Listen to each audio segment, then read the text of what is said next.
Welcome to Horrifyingly Fascinating, the show that aims to educate, horrify, and fascinate you to varying degrees. Today's case is, for me at least, equal parts horrifying and fascinating. There are a lot of different facets to this case, but as always, I'm going to try and summarise as best I can. I'll drop some links in the description for those of you who are interested in further reading about the case of Fred and Rose West. 25 Cromwell Street is perhaps one of the most infamous addresses in the UK. I even remembered it off by heart. This house, I'm loath to refer to it as a home, was the base of operations for two of the most prolific serial killers in living memory. Fred West was born on the 29th of September 1941 in a small village in Herefordshire, England. He was an unremarkable boy by all accounts, referred to by his aunt as a bit cheeky, a bit mouthy, but that was the way these kids were. Aside from some minor boys will be boys style arrogance, Fred West was just like other kids. There was nothing in his early childhood that would point to the horrendous acts that he, alongside his future wife Rose, would commit. Fred apparently did not excel at school and eventually dropped out entirely to work as a farm labourer. Rose, on the other hand, had a far more tumultuous childhood. Rosemary, who would eventually become Fred's final wife and literal partner in crime, was born in Devon on the 29th of November 1953. She was prone to bouts of aggression as a child and had a poor school record, and during adolescence developed an interest in older men. Rose's parents were far from stable. Her father was a paranoid schizophrenic, prone to violent behaviour, and her mother suffered bouts of chronic depression. As a teen, she became enamoured with one Fred West and soon became pregnant with his child, moving in with Fred and his two children from previous relationships. Back to Fred. At the age of 17, Fred was involved in a significant motorcycle accident that would leave him comatose for around a week. He had a metal plate implanted in his head, a development that some experts claim to have affected his behaviour and impulse control. This claim has never been fully substantiated. Following on from this, Fred would become involved in a variety of petty crimes, to which he would become known to the police. In 1961, he was then accused of impregnating a 13-year-old girl who was known to the West household, causing him to be exiled from the family home. Later, working as a construction worker, Fred would be caught stealing from his employers and having sexual congress with minors, and while he did avoid a jail sentence due to the nature of his life-changing head injuries, he was eventually convicted of child molestation. During his adult life, and leading up to this horrific relationship with Rosemary, Fred would get married to a pregnant woman named Rena Costello, conceive a child of his own with her, conceive a child with another woman, murder the latter, and bury her underneath his caravan.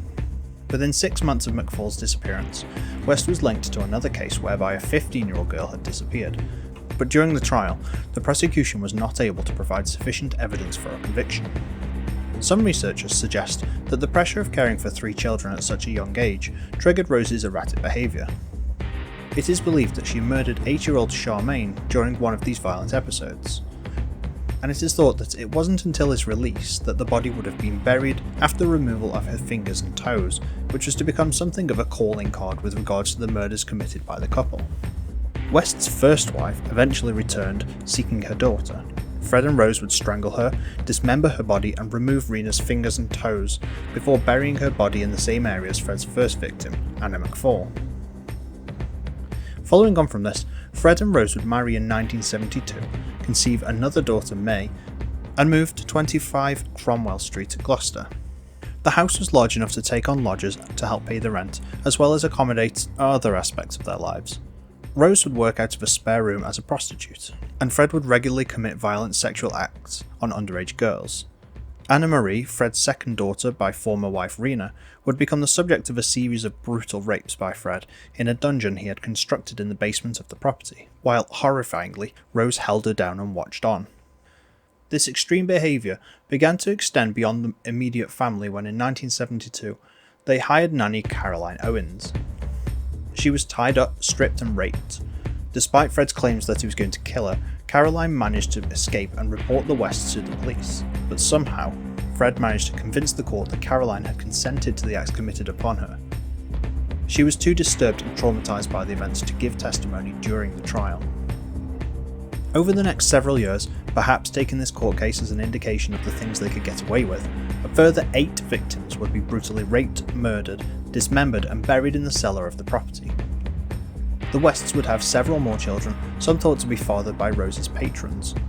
Fred would switch his attentions to the younger daughters of the household until daughter Heather told a friend about her father's acts. Heather would be murdered and buried in the garden.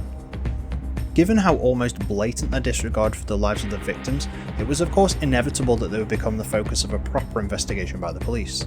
And so, in 1992, a police search of the property would begin to unravel the sheer scale of the Wests' activities. It would take another 2 years to attain a full search warrant, which included a search of the entire property and adjoining garden. The garden would yield the remains of 2 victims. West claimed responsibility for the murders. Then, inexplicably, Fred would admit to a further 9 victims who were buried in this cellar. He would go on to reveal the location of the body of his first wife Rena, lover Anna, and daughter Charmaine. On the 13th of December 1994, Fred was charged on 12 counts of murder and taken into custody, but before his trial could commence, he would use knotted bedsheets in order to hang himself, arguably escaping justice. Rose too would claim that she was a victim of Fred's sordid desires. However, first-hand accounts of the Wests' activities at 25 Cromwell Street, in addition to Rose's own testimony, would result in a unanimous guilty verdict for 10 separate counts of murder on 22nd of November 1995. Perhaps the worst aspect of this case is the fact that Fred had avoided justice altogether by hanging himself in jail while awaiting trial. Rose is still incarcerated to this day with no parole. 25 Cromwell Street has been subsequently bulldozed and now stands empty. Thank you for joining me on this case study of one of the most horrific, fascinating serial killers in British memory. I hope you've been horrified and fascinated. Stay safe and see you next time.